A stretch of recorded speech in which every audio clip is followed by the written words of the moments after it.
And we'll have more on that story throughout the day. But for now, in an exclusive interview with CTV's Question Period, interim NDP leader Don Davies says his party is open to taking on the Speaker of the House position in exchange for resources, but insists that scenario is hypothetical.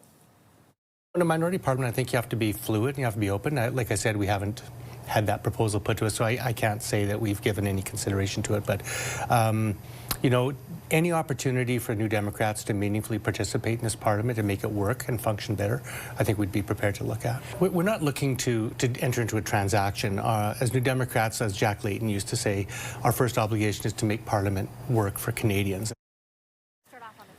Now, following this year's federal election, the NDP were reduced to just 7 seats and lost official party status. But losing that status, the party has fewer resources and no guaranteed seats on House of Commons standing committees.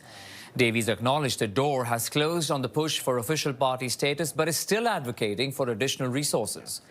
Let's now bring in CTV News political commentator and former NDP leader Tom Mulcair in the conversation. Tom, great to see you.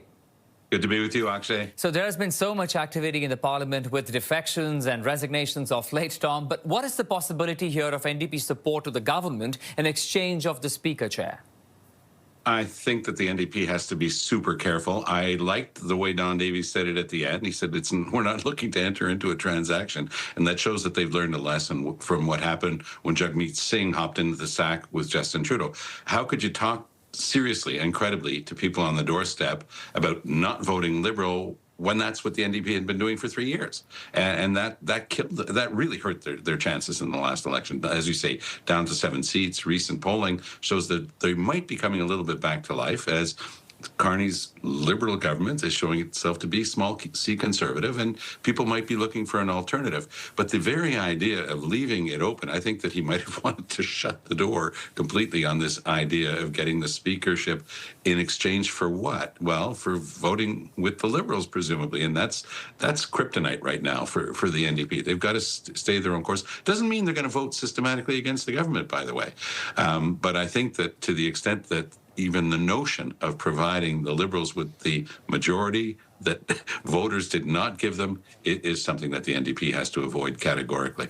Yeah, because it's almost like back to square one if they did that, and we saw what happened, as you were pointing out. But the Speaker, not the Speaker, the interim leader also insisted on more resources. He's saying that we need more resources. So yeah, can you throw some more light on that front? What does he mean? Yeah, there are 2 different things involved there. When you hit 12, and, you know, could be 11 with a deal with the government, but basically the rule is 12 to be considered a party. What does that mean? That means that you get somebody who's going to be your House leader, and you get a whip, and they get extra money, and you get positions, and this is crucial, you get positions on parliamentary committees.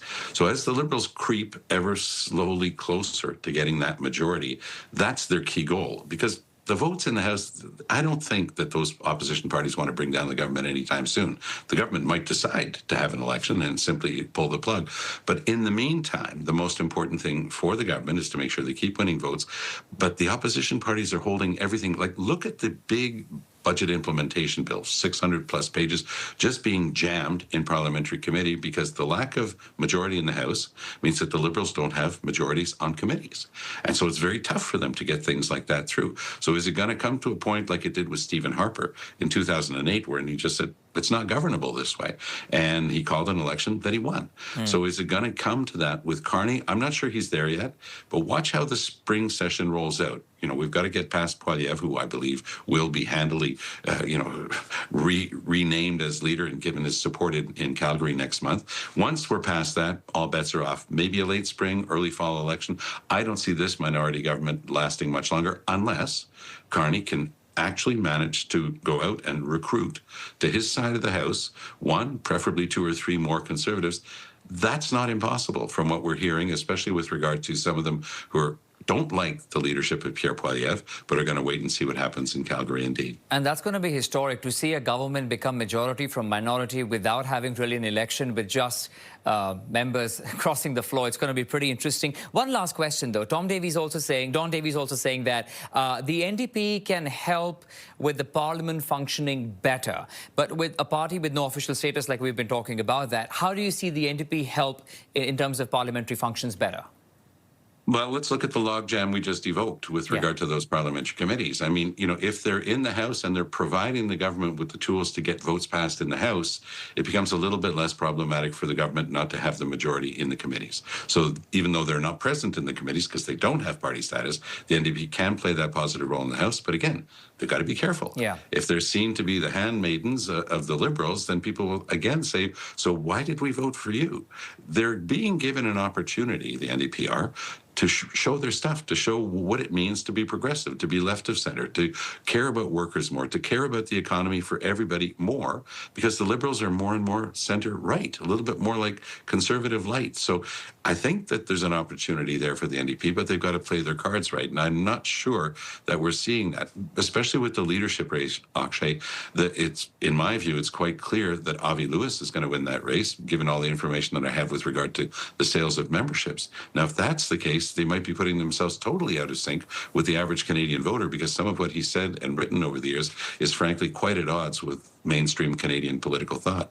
Okay, we'll have to leave it at that though today. Tom Mulcair, CTV News political commentator, former NDP leader. Tom, thank you. All the best, Akshay. Thank you.